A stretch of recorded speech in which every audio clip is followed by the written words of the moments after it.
വീട്ടിലെ വിളക്ക് സീരിയലിൻ്റെ ലേറ്റസ്റ്റ് പ്രൊമോയിലേക്ക് എല്ലാവർക്കും സ്വാഗതം. തുളസിമോളും ജാനകിയും കൂടി സത്യനെ പോയി വിളിക്കണം കേട്ടോ. ഓടിവായോ മോനെ, ഓടിമായോ, മോൾക്ക് തീരെ സുഖമില്ല, മോൾ അതിനകത്ത് കിടക്കുകയാണ്, ഒന്ന് റൂം പൂട്ടിയിട്ട് പോയിരിക്കുകയാണ്, അതുകൊണ്ട് മോനെ എന്തായാലും വരണം, അമ്മയ്ക്ക് തുറക്കാൻ പറ്റണില്ല എന്നിങ്ങനെ പറയണം കേട്ടോ. അത് കേൾക്കുമ്പോൾ സത്യ ഓടി വരികയാണ് കേട്ടോ. ഓടി വന്നിട്ട് നോക്കുമ്പോൾ വിസ്മയ ഒരു ബോധവും ഇല്ലാത്ത പോലെ കട്ടിലിൽ കിടക്കുകയാണ് കേട്ടോ. വാതിൽ തുറക്കാനും ഒന്നും പറ്റുന്നില്ല.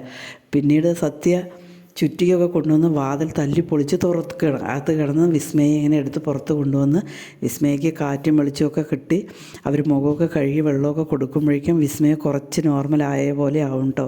അതേസമയം സത്യ അനിയോട് ഇങ്ങനെ പറയുന്നുണ്ട് കേട്ടോ, പരിപാടി ഇവിടെ നടക്കില്ല, ആ ശിവ വന്നു കഴിഞ്ഞാൽ ഞാൻ അടിച്ച് ശരിയാക്കും, പൈസ തരുന്നുണ്ട് പറഞ്ഞിട്ട് അതിനൊരു കണക്കില്ലേ എന്നല്ല സത്യ പറയുകയാണ് കേട്ടോ. അതേസമയം ഇരിക്കപ്പുറതി ഇല്ലാതെയായ മഹേശ്വരി ശിവയും കൂടിയിട്ട് രാത്രി തന്നെ വണ്ടി എടുത്തിട്ട് വരികയാണ്.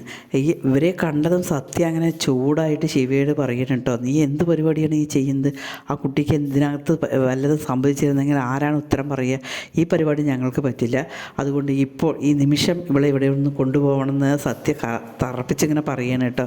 അതേപോലെ തന്നെ ജാനകിയും പറയണം കേട്ടോ, ഈ പരിപാടി പറ്റില്ല, കൊച്ചിനെ വന്നിട്ട് അടിക്കാനും ചോദ്യം ചെയ്യാനും എല്ലാം നിന്ന് ഈ കൊച്ചിന് എന്തെങ്കിലും ഇവിടെ പറ്റിക്കഴിഞ്ഞാൽ ഞങ്ങൾ സമാധാനം പറയണം, അതുകൊണ്ട് ഞങ്ങൾക്ക് നിങ്ങളുടെ പൈസയും വേണ്ട ഒന്നും വേണ്ട, ഇപ്പോൾ ഈ നിമിഷം കൊച്ചിനെയും കൊണ്ട് പോകണം എന്ന് ജാനകിയും പറയണം കേട്ടോ. ഇതെല്ലാം കേട്ടിട്ട് മഹേശ്വരി ശിവയോട് ദേഷ്യപ്പെടുകയാണ് കേട്ടോ. എന്താ നിനക്ക് എത്ര ബുദ്ധിയില്ലാതെയാണ്, അവൾ ആരോടാ സംസാരിച്ചത് എന്നുള്ളത്, അവർ ഫ്രണ്ട്സല്ലേ അതുകൊണ്ട് സംസാരിച്ചല്ലേ, നിനക്ക് എന്ത് പറഞ്ഞാലും നിനക്ക് എന്താ അങ്ങനെ ദേഷ്യം വരുന്നത് എന്ന് പറഞ്ഞിട്ട് അവളോട് ദേഷ്യപ്പെടുകയാണ് മഹേശ്വരി അമ്മ കേട്ടോ. അതേസമയം വിനയചന്ദ്രൻ ഭാര്യയോട് ചോദിക്കുകയാണ്, എനിക്ക് അന്മേരി ഡോക്ടറുടെ നമ്പർ വേണം, എന്തായാലും എനിക്ക് തന്നേ പറ്റുള്ളൂ, എൻ്റെ വിസ്മയ എവിടെയാണെന്ന് എനിക്ക് കണ്ടുപിടിക്കണം, എനിക്ക് ഈ വിസ്മയ എവിടെയാണെന്നും കണ്ടുപിടിച്ച് എനിക്ക് വിസ്മയെ കൊണ്ടുവരണം എന്നിങ്ങനെ വിനയചന്ദ്രൻ പറയണം കേട്ടോ. ആകെ ഭാര്യ പീഡിച്ച് നിൽക്കുകയാണ് കേട്ടോ, എന്ത് ചെയ്യും എന്നിങ്ങനെ ആലോചിച്ചിട്ട്. പക്ഷേ വിനയചന്ദ്രൻ ബൈക്കും എടുത്തിട്ട് പോവുകയാണ്, ഞാൻ വിസ്മയം കൊണ്ടേ വരുള്ളൂ എന്ന് പറഞ്ഞിട്ടാണ് വിനയചന്ദ്രൻ അവിടെ നിന്നും പോകുന്നത്.